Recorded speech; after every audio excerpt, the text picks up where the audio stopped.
I was founder of Erickson Living. I was in leisure housing in Florida back in the 70s. I did some golf course communities and some manufactured housing and stick-built communities, fairly moderate income, but nice things for the people retiring at age 60, coming out of New Jersey and places like that.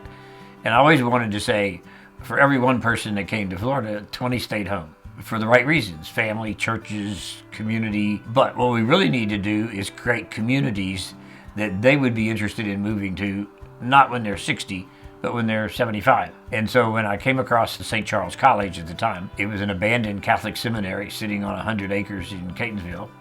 And I thought, okay, here's my chance to prove my theory. Two things that I did that changed the rules for the industry. One was, to get to Middle America, you needed to have a program different than the endowment communities that were being built, where you had to give up $150,000 or $200,000 to get into it.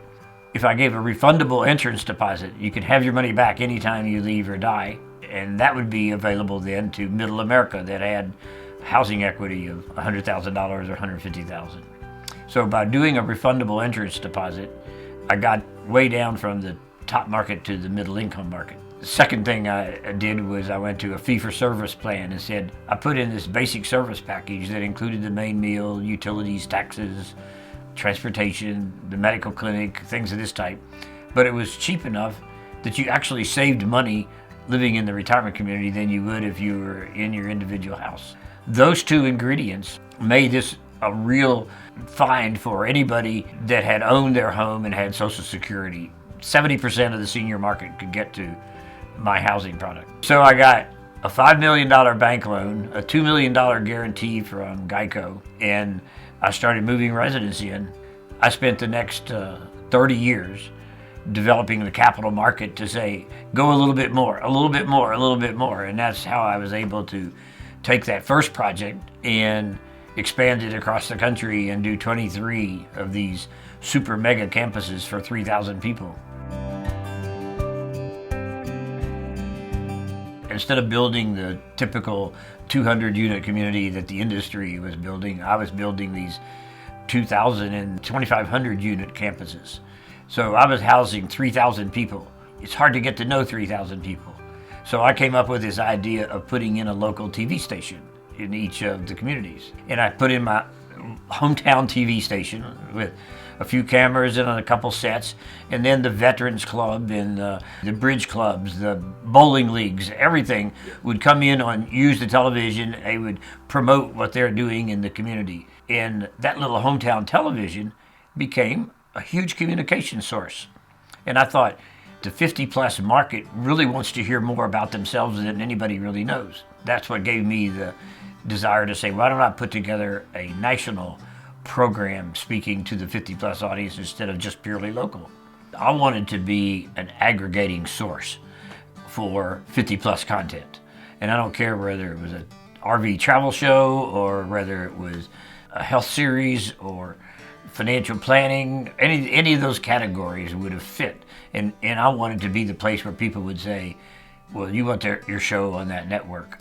But it took us so long to get to 30 million homes, I never got to the position that I was able to create the aggregation that we needed. I think when we get to this age, you have to maintain your good health and your attitudes. And so probably the most important thing is to stay active. Here's the thing about America, that we have a huge ageism bias. We don't want to deal with getting older. And it's too bad because, hey, it's something you're not going to avoid. And that was what I spent my whole life on, was telling people it's okay to be older. Get ready for the fact that you're not going to be needed in the productive work environment much longer. And so you may spend 30 years of doing nothing in the productive work environment. Now, most people can't come to grips with that, but that's the way life is. That's really difficult for people that have defined themselves through their work product. It's going to be a shock. And so I would tell 60-year-olds, find out what it is that you would like to do in those 30 years that gives you a sense of dignity and worth and purpose. What I enjoy most about senior life is looking back on what my path was, what I accomplished. The family is a big piece of it. How your kids turned out, what are they doing, how independent are they? Watching grandkids grow up. and then thinking about all the opportunities that I had and the places where I made a difference. The cultural structure of America, we define ourselves by what we do.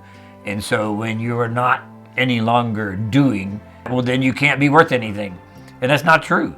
As you move into this elderhood range, one of the hardest things is that transition from defining yourself by what you do and learning to be who you really are. So I went from being a CEO of a company with 12,000 people to Mr. Fix-It. But actually I get as much fun out of that as I probably did being a CEO.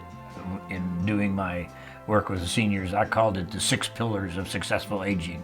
They start with, one is nutrition and learning to eat well.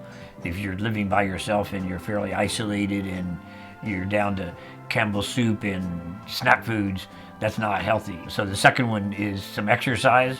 You know, you've got to keep the engine running. It used to be people would say take it easy, but the reality is it's use it or lose it. People would think of relaxation as sitting and watching NFL games, and you know, that's not that healthy. The other couple of pillars that I had, one is socialization. Really important to maintain your social structure.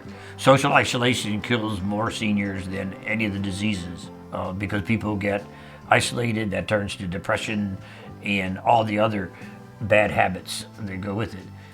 The last two are financial security. If seniors have a position where they are financially stable and their house equity, like living in a community, and their income is basic and they've got everything covered, they'll live fine. But if you don't have financial stability and you're worried to death every day where it's going to come from, and you're swapping off food for prescriptions, you're not going to live well. And then the last one that I learned sort of accidentally, was a person's spiritual well-being. Do you really deal with the spiritual issues of your life? Have you reconciled the conflicts and everything? And if you've done that, you're okay for a very healthy aging process.